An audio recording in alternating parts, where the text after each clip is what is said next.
Hi hello friends, KVS pedagogy and PIE notes అడుగుతున్నారు. So first pedagogy chapter వైజ్గా నేను upload చేస్తాను, చూసుకోండి. ఎవరికైనా నచ్చితేనే చూసుకోండి, ఓకేనా. చూడండి, ఫస్ట్ ఎన్ని చాప్టర్స్ ఉన్నాయి చూడండి. టోటల్ 5 చాప్టర్స్ అనమాట. Understanding the learner, understanding teaching learning and creative conducive learning environment and school organisation and leadership unit 5 perspective in education అండి.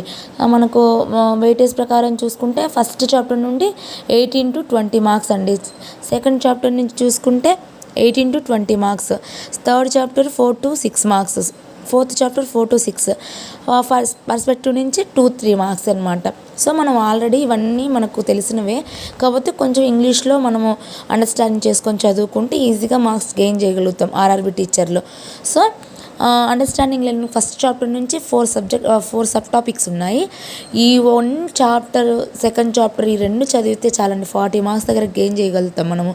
ఎందుకంటే ఆల్మోస్ట్ ఈ ఒక్క పెడగాగి చదివితే మనకు 50 మార్క్స్, 40 ఏమో ఈజీగా గెయిన్ చేయగలుగుతాము.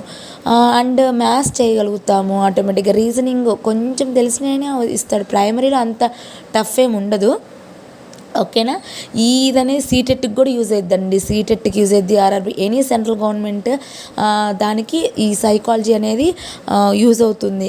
రీసెంట్గా అన్ని ఏఈఎస్ అన్నీ పడ్డాయి, సో అన్నిటికీ యూజ్ అవుతుంది అనమాట ఈ సైకాలజీ. నేను కేవీఎస్ పెడగాగి అనేది ఆధ్యాన్ మంత్ర ఢిల్లీ వాళ్ళది ఉంది కదా, అవి ఎన్సీఆర్టీ టెక్స్ట్ బుక్ అది ప్రిపేర్ అవుతున్నాను. సో దాన్ని బట్టి నేను ఇలా నోట్స్ ప్రిపేర్ చేసుకున్నాను. అంటే నోట్స్ ప్రిపేర్ చేసుకోవడం ఎందుకంటే చివరిలో ఓవరాల్గా అలా చదువుకోవడానికి బాగుంటుందని చెప్పేసి నేను ఇలా ప్రిపేర్ చేసుకున్నాను. సో మీకోసం అడిగారు కాబట్టి మీకోసం నేను కష్టపడి ప్రిపేర్ చేసుకున్న నోట్స్ మీకు అందిస్తున్నాను, ఓకేనా.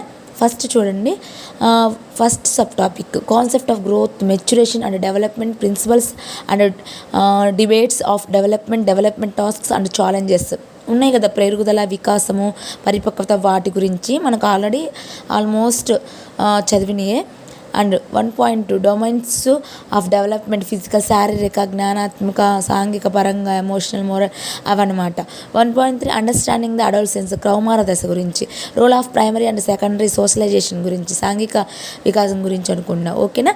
4 సబ్ టాపిక్స్. నేను ఒక్కొక్క టాపిక్ వైజ్గా మొత్తం విత్ నోట్స్తో సహా ఎక్స్ప్లెయిన్ నేను ఎలా నేర్చుకుంటున్నానో ప్రతిదీ మీకు కూడా అలానే అందిస్తాను. ఏమన్నా తప్పులు ఉంటే కొంచెం నా కామెంట్ సెక్షన్లో కామెంట్ చేయండి, ఓకేనా. Thank you friends.